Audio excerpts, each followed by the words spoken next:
Terima kasih Bu Pimpinan dan Wakil Pimpinan serta seluruh anggota DPR RI. Jadi beberapa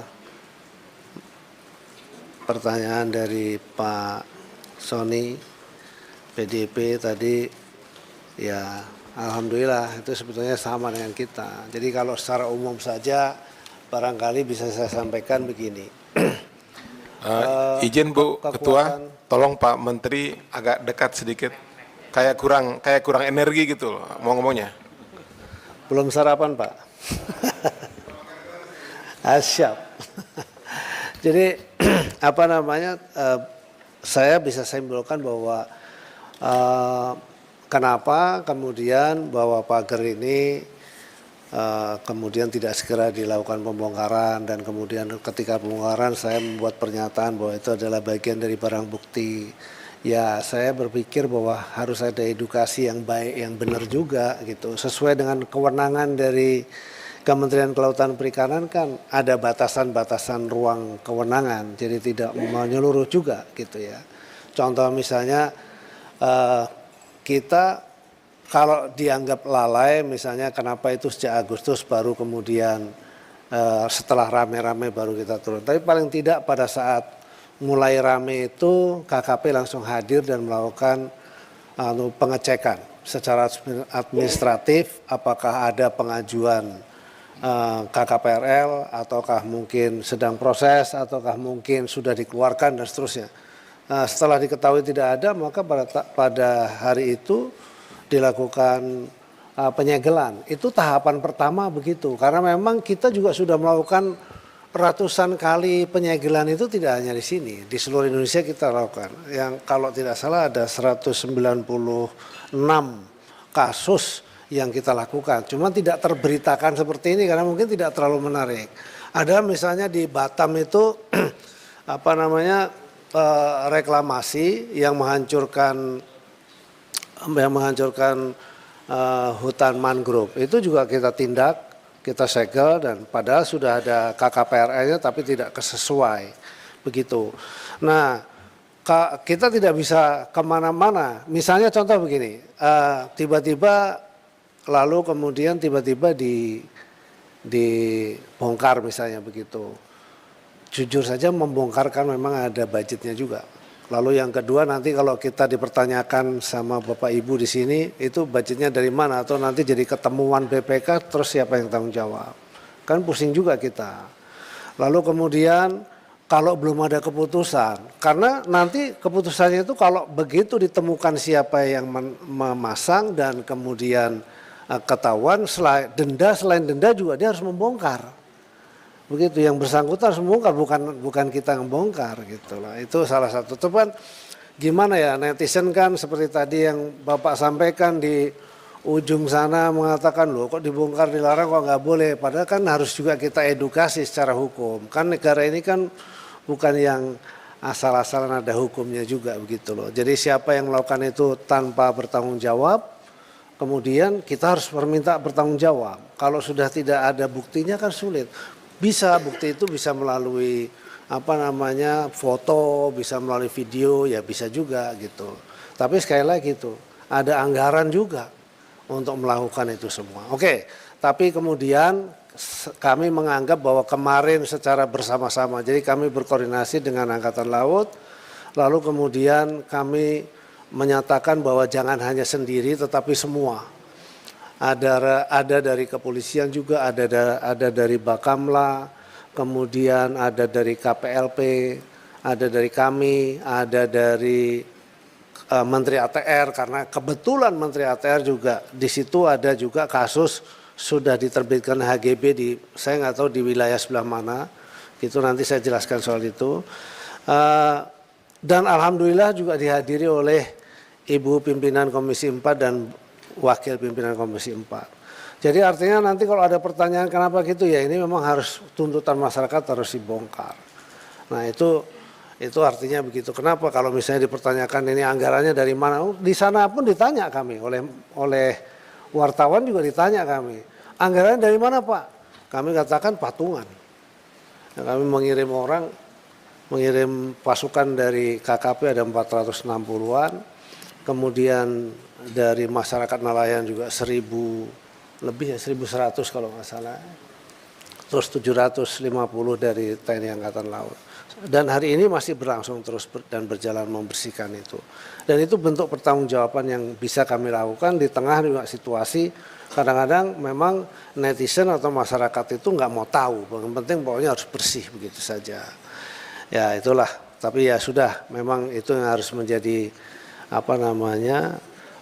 hal yang harus saya hadapi, dan pelan-pelan mudah-mudahan nanti semakin dipahami, masyarakat juga semakin paham. Terus kemudian yang kedua, soal kemudian ada HGP dan lain sebagainya. Sepengetahuan saya itu di laut itu tidak boleh ada HGP atau ada sertifikat. Bahkan seseorang yang memiliki sertifikat ketika tanahnya itu hilang terendam oleh laut, maka itu musnah. Jadi memang tidak ada. Nah, terhadap itu saya pasti tidak bisa menjawab. Tidak diperbolehkan menjawab kenapa itu lahir. Itu adalah ranahnya Menteri ATR BPN. Dan sudah dijawab oleh beliau. Kalau saya menjawab ke sana, salah itu. Karena tugas dan fungsi saya adalah mengawasi laut, mulai dari pesisir sampai ke tengah. Ketika ada bangunan yang tidak memiliki izin, atau di pulau-pulau sekalipun, ada bangunan yang tidak memiliki izin, kami harus hentikan. Dan kewenangan kami hanya sampai pada kewenangan denda administratif. Mungkin ini sebelah kiri saya Pak Sekjen, ini Profesor Hukum, mungkin bisa dijelaskan sedikit tentang ketentuan-ketentuan tupoksi kita terhadap itu Pak. Mohon izin Ibu Pimpinan. Bismillahirrahmanirrahim. Assalamualaikum warahmatullahi wabarakatuh. Selamat siang dan salam sejahtera untuk kita semua. Yang terhormat Ibu Ketua Komisi 4, para pimpinan dan para anggota Komisi 4 yang saya muliakan. Saya mohon izin untuk menambahkan apa yang sudah disampaikan oleh Pak Menteri, supaya apa yang menjadi diskusi kita pada siang hari ini semakin jelas. Perlu kami laporkan bahwa kewenangan KKP terkait dengan kelautan berbeda dengan kewenangan KKP yang terkait dengan perikanan. Kalau perikanan, KKP itu mempunyai kewenangan sebagai PPNS perikanan, sehingga punya kewenangan melakukan upaya paksa terkait dengan pemanggilan, terkait dengan penangkapan, penahanan, sita, geledah, dan kemudian pemberkasan. Sedangkan KKP kewenangannya terkait dengan pelanggaran kelautan, terkait dengan kelautan, khususnya tentang pengelolaan ruang laut, itu hanya mempunyai kewenangan kepolisian khusus yang sifatnya kewenangan sangat terbatas dan non-justisial, sehingga hanya bisa menentukan siapa pelaku untuk penentuan denda administratif. Berbeda dengan PPNS, kewenangan PPNS khususnya untuk perikanan. Tapi untuk kelautan sendiri, di Undang-Undang Kelautan itu tidak ada menentukan penyidikan terhadap undang-undang yang terjadi di kelautan. Tidak juga diatur tentang siapa yang berwenang melakukan penyidikan. Oleh karena itu sebenarnya tujuan kami itu melakukan pemeriksaan bukan melakukan proses lidik-sidik, tapi pemeriksaan dalam rangka menegakkan peraturan Menteri Kelautan dan Perikanan terkait dengan pelanggaran pengelolaan terhadap ruang laut. Apabila memang nantinya harapannya kuat sekali kepada KKP untuk bisa melakukan tindak pemeriksaan ulangi lidik-sidik terkait dengan tindak pidana di bidang kelautan, itu memang perlu ada penguatan dan ada legitimasi kami dalam Undang-Undang Kelautan. Nanti mohon dibaca kembali untuk Undang-Undang Kelautan itu memang tidak ada tentang kewenangan penyidikan dan siapa penyidiknya. Dan terkait dengan situasi kita yang alami saat ini, memang untuk upaya paksa dan menentukan siapa nanti pelakunya kami bisa, tetapi hanya sekedar terbatas terkait dengan nantinya akan menentukan siapa pelakunya dan menentukan berapa denda administrasi yang akan ditetapkan. Dan nanti kami akan coba untuk koordinasi dengan aparat penegak hukum yang lain, jangan sampai nanti KKP terlalu ke depan menjadi salah, menjadi obskur semuanya, dan ini akan menjadi beban terhadap KKP sendiri. Oleh karena itu kami selalu hati-hati dalam menentukan langkah, dan nanti semoga ke depan kami bisa melakukan koordinasi yang baik dengan aparat penegak hukum yang lain. Kira-kira yang mempunyai kewenangan terhadap melakukan penindakan terhadap pagar laut ini khususnya, itu aparat penegak hukum yang mana, supaya proses penyidikan bisa berjalan dengan baik dan bisa menentukan secara material siapa pelakunya, sehingga untuk proses penyidikan yang nanti akan dibawa ke ranah criminal justice system di pengadilan akan lebih tuntas. Namun saat ini dari KKP hanya ranah administrasi, karena hanya melakukan penegakan terhadap peraturan Menteri KP, dan terkait nanti siapa pelakunya baru bisa kita kenakan denda administrasi. Saya rasa itu perlu penjelasan lebih lanjut dari kami sebagai Sekjen untuk melengkapi apa yang disampaikan oleh Bapak Menteri. Sekian, terima kasih. Saya lanjutkan, Ibu. Jadi tadi seperti Pak Arif Rahman dari Nasdem sudah, mudah-mudahan sudah jelas ya, sudah dijawab sebetulnya sama Pak Riono tadi dari PKS. Jadi kami memiliki batasan kewenangan yang tidak bisa luas. Jadi kami mohon juga kepada yang mulia para anggota Komisi 4 DPR RI, memang kita harus melakukan satu edukasi di tengah situasi zamannya broadband seperti sekarang ini. Kalau kita tidak melakukan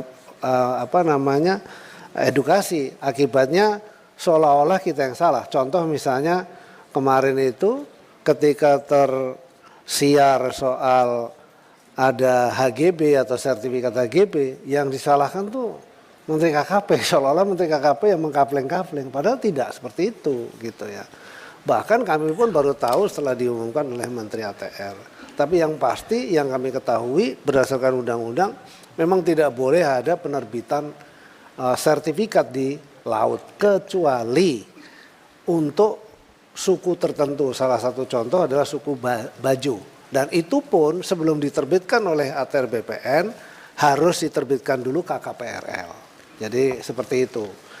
Nah, kemudian soal yang di Bekasi, kan di Bekasi sama juga, tidak memiliki. Jadi segala sesuatu yang tidak memiliki izin, kalau dia memiliki izin lokal seperti HGB dan sebagainya, itu adalah di darat. Begitu dia mulai masuk ke ruang laut, dia harus mengajukan izin KKPRL ke pemerintah pusat, dalam hal ini adalah Kementerian Kelautan Perikanan.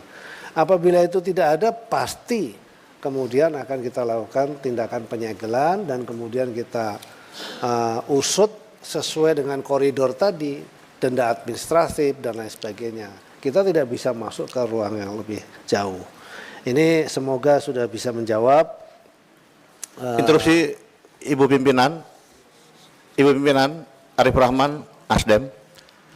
Izin Pak Menteri, saya hanya ingin menyampaikan bahwa memang tadi kan terbit di daerah yang kemarin kita lihat itu kan 3 sertifikat di 266 bidang.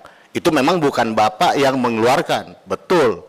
Kita juga paham itu. Tapi kan Bapak punya fungsi pengawasan yang seharusnya sudah bisa mengetahui juga Pak, bahwa proses itu sudah berjalan. Karena kan pagar laut itu Pak, mohon maaf, tidak seperti sulap. Ini pagar laut atau sertifikat? Pagar laut Pak, tapi kan gini, ya. Mungkin mereka melakukan itu karena sudah punya sertifikat, merasa punya sertifikat. Memang bukan Bapak yang menerbitkan. Saya tahu bahwa itu adalah BPN, pasti yang menerbitkan. Tapi kan proses persetujuan harusnya pemanfaatan ruang laut itu kan ada di Bapak. Nah, saya nggak tahu makanya kenapa harus ada koordinasi yang seperti pimpinan tadi bilang Pak Alex, bahwa kalau memang merasa ini tidak punya kewenangan, kita bikin panja atau apa untuk mencari Pak. Karena saya yakin problem ini juga ada di seluruh Indonesia gitu loh. Nah ini yang perlu, jangan sampai Bapak setelah ini akan capek klarifikasi masalah pagar-pagar ini Pak. Karena ini tiba-tiba habis dicek muncul di Surabaya. Nanti habis ini di Makassar pasti ada. Ini akan selalu muncul. Nah saya hanya mempertanyakan bagaimana koordinasinya, karena bagaimanapun yang ada HGB-nya itu di wilayah Bapak, laut Pak. Pokoknya urusan air asin itu di Bapak lah gitu kan. Dan HGB itu adanya di wilayah Bapak. Nah bagaimana fungsi pengawasan Bapak pada saat pagar laut itu ada dan Bapak secara keseluruhan kementerian ini tidak menyikapi secara awal gitu Pak. Itu yang saya maksud, fungsi pengawasan Bapak terhadap pagar-pagar laut itu yang ada gitu loh. Jadi saya juga paham bahwa ini adalah tugas dan wewenang dari BPN untuk mengeluarkan HGB. Kalau memang Bapak ada kesulitan untuk itu, sampaikan ke kita. Kita akan merekomendasikan untuk melakukan panja supaya bisa berkoordinasi dengan BPN dan yang lainnya. Apalagi Bapak juga kan, misalkan ada Pol Airut di sana, ada Angkatan Laut di sana kan bersama-sama Bapak. Nah ini yang harus saya jelaskan. Mungkin itu Pak. Terima kasih Pak Menteri, mohon maaf. Terima kasih Bu Pimpinan. Terima kasih Pak.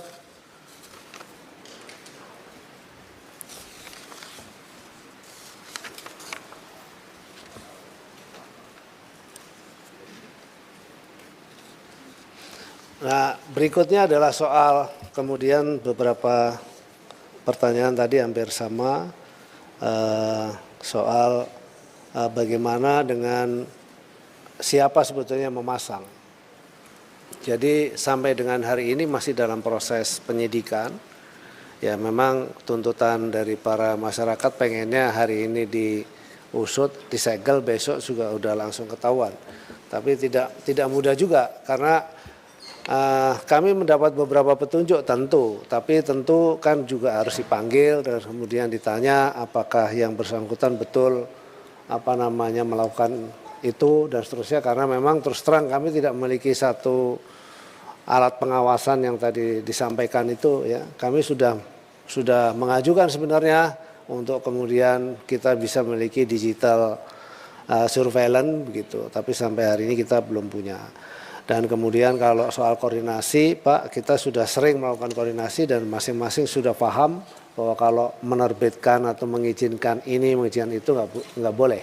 Nah, dan kita sudah sering koordinasi, tapi tetap saja memang masih terlanggar ya. Sudah itu memang menjadi, dan tanggung jawab pengawasan memang terus terang bukan hanya di kita, tapi tanggung jawab pengawasan semua pihak. Daerah juga punya wewenang untuk melakukan pengawasan. Kementerian, lembaga lain juga punya kewenangan untuk melakukan pengawasan dan kita juga, dan koordinasi selalu. Tapi insya Allah ke depan kita akan selalu tingkatkan sistem atau koordinasi soal pengawasan tersebut. Karena memang luas wilayah kita itu seluruh Indonesia, dan tadi sudah saya sampaikan kebetulan saja yang terjadi di Tangerang ini. Sebetulnya kejadian seperti Tangerang ini sebelumnya sudah banyak sekali. Tadi saya sampaikan kita sudah menghentikan 196 kasus ya, yang semuanya itu adalah bermuara pada kegiatan pembangunan di ruang laut. Begitu. Nah, itu yang saya kira dapat kami sampaikan, dan saya kira terima kasih atas seluruh masukan-masukan, dan kita menjadi perhatian penting. Tapi saya punya keyakinan Bapak Ibu semua yang ada di sini juga sangat paham. Kita memiliki limitasi-limitasi, terutama adalah soal operasional, dan mudah-mudahan ke depan kami juga sudah melaporkan hal seperti ini kepada pimpinan kami. Mudah-mudahan ke depan di periode yang akan datang kita bisa lebih komprehensif lagi untuk bisa mendapatkan dukungan secara langsung. Demikian saya kira yang dapat kami sampaikan. Terima kasih. Wassalamualaikum warahmatullahi wabarakatuh.